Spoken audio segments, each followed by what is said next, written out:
This is Rich Paredes and I'm here to share to you our Bloom sanitary napkin. Now, of all the products, why napkins? Number one, it's a mandatory product. Whether you like it or not, women uses this and women needs this. That's why when you talk about business, you should have a product that is recession-proof, that is lockdown-proof. Anything that happens in the world, women will still be using napkins. And when it comes to business, wow, that is such a gold mine. And I'm sharing to you this because we believe everywhere and anywhere in the world, women should know about this and should change their brand for something better. So let me share to you our Bloom sanitary napkin. So now I'm going to be starting it off with the packaging itself. Okay, so the packaging, if you notice, it's made out of food grade aluminum foil. Now when you open it, you take out the napkins, and the good thing is it's resealable. It means no bacteria, no virus, no dust will actually come into your napkins. It's literally safe. And unlike with the napkins that you buy outside, most of them is just plastic. Now, when you open it up, it's not resealable. So it's literally exposed.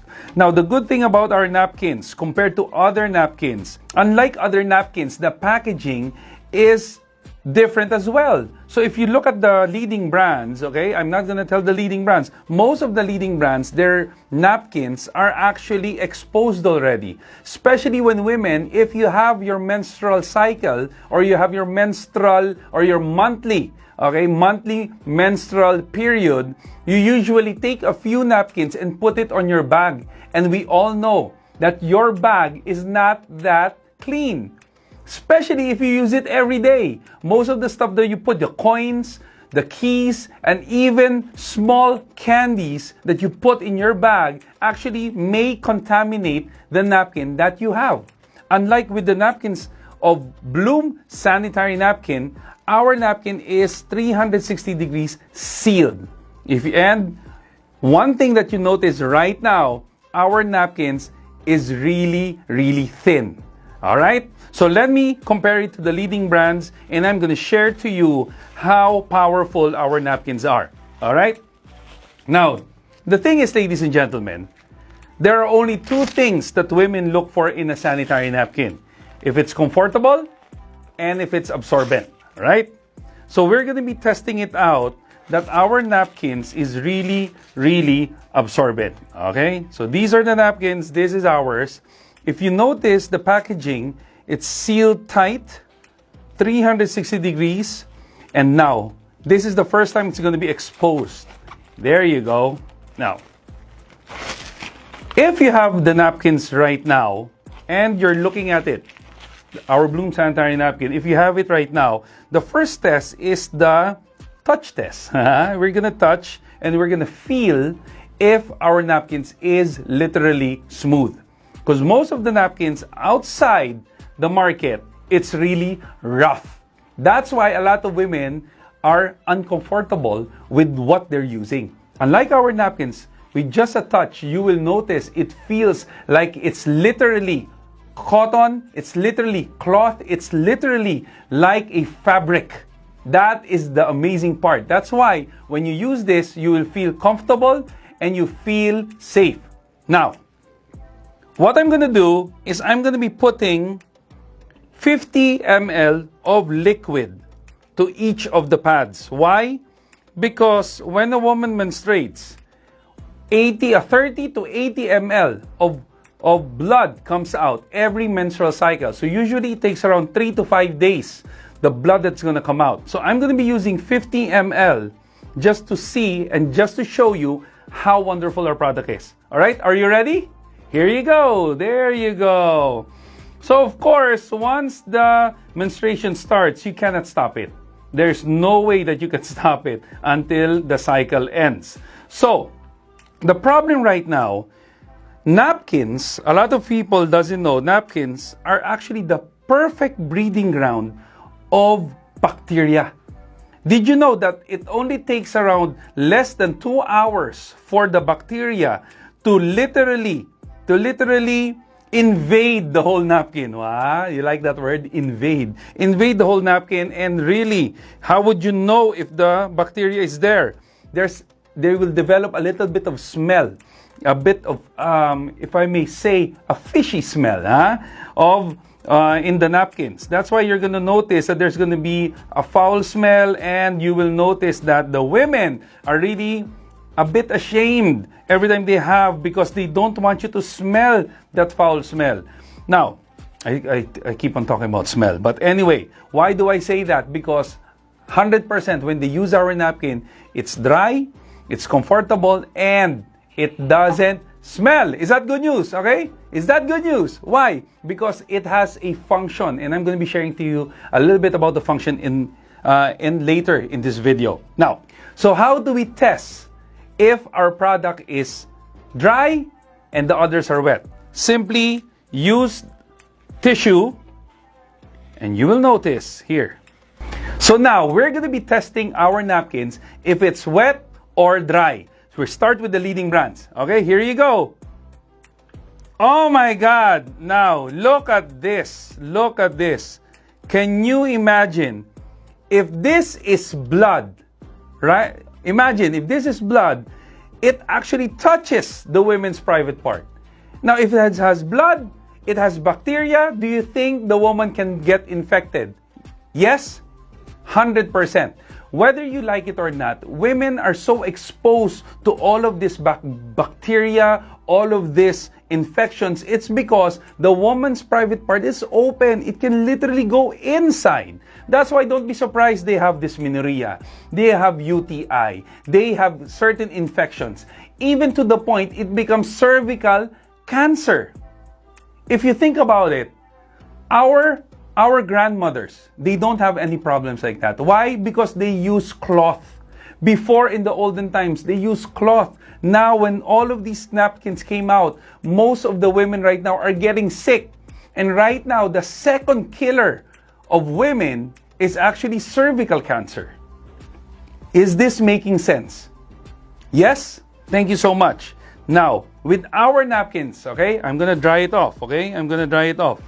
With our napkin, the good news is, even if I press it, see? It's still dry. Ah, isn't it wonderful? How many of you, especially the ladies, how many of you ladies would rather have a dry napkin rather than a wet napkin? Yes, okay? So this is one of the best selling points of our product. It keeps you dry. Is that good? Yes. Now, let me share to you what's inside of the sanitary napkins. I'll just really make this quick. Number one is napkins right now are made out of plastic. That's why the irritations, okay? It's very irritating when you use it. It causes rashes, it causes darkening, it causes a little bit of blemishes, and that's why women are really uncomfortable. Now, a lot of women, they don't know what's inside of a napkin, and to my surprise, the first time I saw this, they're not actually using any cotton right now. They're actually using paper. Can you imagine? Paper! And right now, napkins, of course, where do you get paper? They don't get it from trees anymore. They actually get it from recycled material. So most of the napkins that you're using right now is recycled. Wow!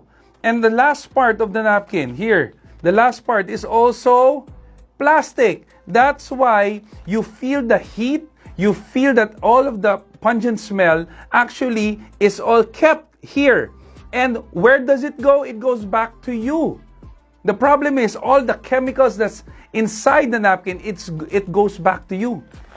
And imagine the napkins with paper. Of course, when you recycle paper, what usually comes out? It's actually brown. Why is this white? Because they bleach it. That is another problem. Another chemical that is inside the napkins. That's why a lot of people get infected. Are you learning? Thank you so much. Now, the napkin in this brand, it has paper, it has plastic, and you'll notice there's a little bit of crystals. Okay? Can you see it? There's a little bit of crystals. This one is what we call, we call it silica gel. All right? You find it in your bags, in your shoes, and most of the time, it is used to absorb moisture, and it takes out odor. The problem is you can see it in the pouch that it says do not eat, throw away, because the material itself is not good for your body. Can you imagine every month you've been using this and month by month it's trying to poison you? This is how scary it is. And the good news is, if there is a problem, we have the solution. So guys, we're going to be talking about the Bloom sanitary napkin, and I'm going to be sharing to you this powerful napkin. Is actually 8 layers. Now, the first layer, you're going to notice, it's actually like cloth. Literally, it's like cloth. It's like underwear. It's like an extension of your underwear. This part. Okay? Look at it. It's literally cloth. That's why when you use it, it's very, very comfortable. Now, the next layer is this one. This powerful, cute pink strip is actually our negative ion strip. The beauty with this, it has a powerful content of negative ions. Now, what does negative ion do? It suppresses the bacteria.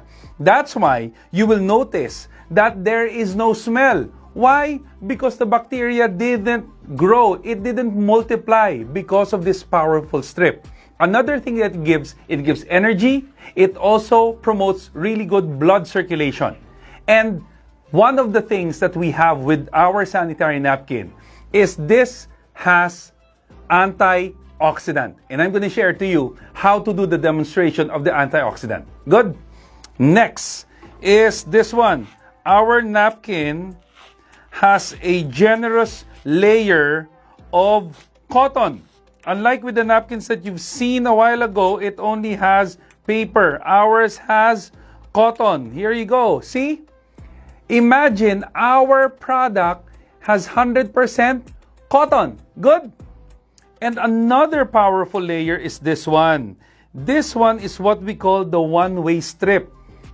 What it does, it lets the liquid penetrate, all right, and it has a locking system. That is why when you pressed a while ago, the liquid doesn't go up. Is that good news? So you are literally protected.